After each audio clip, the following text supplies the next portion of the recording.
ساری عبادتوں میں سب سے بڑھ کر جو ذکر کیا جاتا ہے وہ درود پاک ہے۔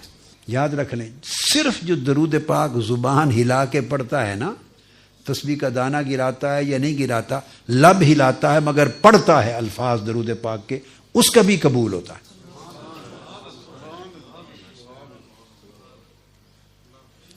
اس طرح کرنے والے ہر نمازی کی نماز کی شیورٹی نہیں ہے کہ قبول ہوگی، کہ جو کھڑا ہو گیا مصلی پر لب ہلا کے پڑھ رہا ہے، معلوم نہیں قبول ہو، اللہ کی مرضی۔ آپ سمجھے ہیں نا، درود پاک ایک ایسا ذکر ہے کہ جس نے لب ہلا کے بھی پڑھ دیا اور بہت نیچے نہیں بھی اترا، اس کا بھی قبول ہوگا۔ آپ کو اس کا راز سمجھ میں آیا ہے یا ہے؟ ہاتھ کھڑا کریں جس کو اس کا راز معلوم ہے۔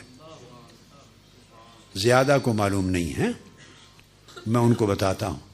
پھر میں نے کہا صرف لب ہلائے اور درود پاک کے کلمات پڑھے، کیا؟ اور وہ من میں اتنا نہیں بھی گیا، لبوں سے پڑھ دیا، تو میں نے کہا وہ بھی قبول ہوگا۔ درود پاک کسی کا رد ہوتا ہی نہیں ہے، باقی ہر عبادت رد ہو سکتی ہے۔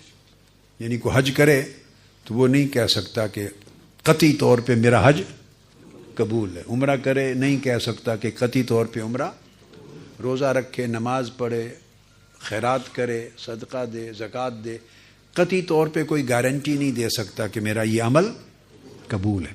صرف ایک عمل ہے درود پاک، یہ جو پڑھے وہ گارنٹی ہے اس کی کہ قبول ہے۔ اب اس کا راز سمجھنا چاہتے ہیں؟ بولیے۔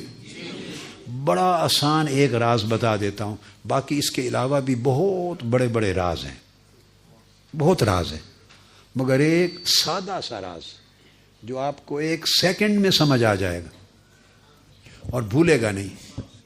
وہ کیا کہ یہ رد ہوتا ہی نہیں، کہ آپ پڑھیں درود پاک، اللہم صلی علی سیدنا محمد۔ اب پہلے لفظ کیا ہیں؟ پھر اونچی آواز سے پڑھیں، صلی علی سیدنا و مولانا محمد۔ یہ درود پاک شروع ہوتا ہے کہ اے اللہ تو ہمارے آقا و مولا حضرت محمد پہ درود پڑھ۔ یہ درود پاک کہ پہلے الفاظ کیا ہیں؟ اللہم، اے اللہ۔ آپ یہ نہیں کہتے کہ میں درود پڑھتا ہوں، کیا؟ آپ یہ نہیں کہتے کہ حضور علیہ السلام پر میں درود پڑھتا ہوں یا ہم درود پڑھ، یہ نہیں کہتے۔ نماز میں کہتے ہیں ایاک نعبد، ہم عبادت کرتے ہیں تیری۔ نماز میں کہتے ہیں اے اللہ ہم تیری عبادت کرتے ہیں، وہاں ہم ہے، وہاں ہم تیری عبادت کرتے ہیں، نماز میں کہتے ہیں۔ مگر درود پاک میں اللہ پاک نے آپ کو، میں کو، ہم کو، تم کو، ساروں کو نکال دیا۔ درود پاک میں اللہ تعالیٰ نے میں کو، تو کو، ہم کو، تم کو، سب کو نکال دیا ہے۔ آپ سارے درود پاک میں اول سے آخر تک پڑھے، ایک لفظ بھی ایسا نہیں جس میں میں اور ہم اور تم آئے،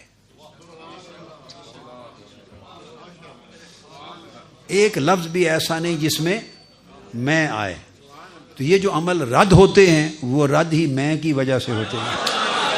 اب دیکھو نا، یہ جو عمل قبول نہیں ہوتے، یہ جو عمل قبول، کون سی شے ہے جو انہیں قبول ہونے سے روکتی ہے؟ وہ کیا ہے؟ میں ہی ایک چیز ہے جو کسی بھی عمل کو قبول ہونے سے روکتی ہے۔ اپنے محبوب پر درود پاک کے عمل میں سے اللہ پاک نے میں کو خود نکال دیا۔ جس نے قبول ہونے سے روکنا تھا وہ ہے ہی نہیں اس میں۔ آپ میری بات سمجھیں، جس نے قبول ہونے سے روکنا تھا وہ اس میں ہے ہی نہیں، نہ میں ہے نہ ہم ہے۔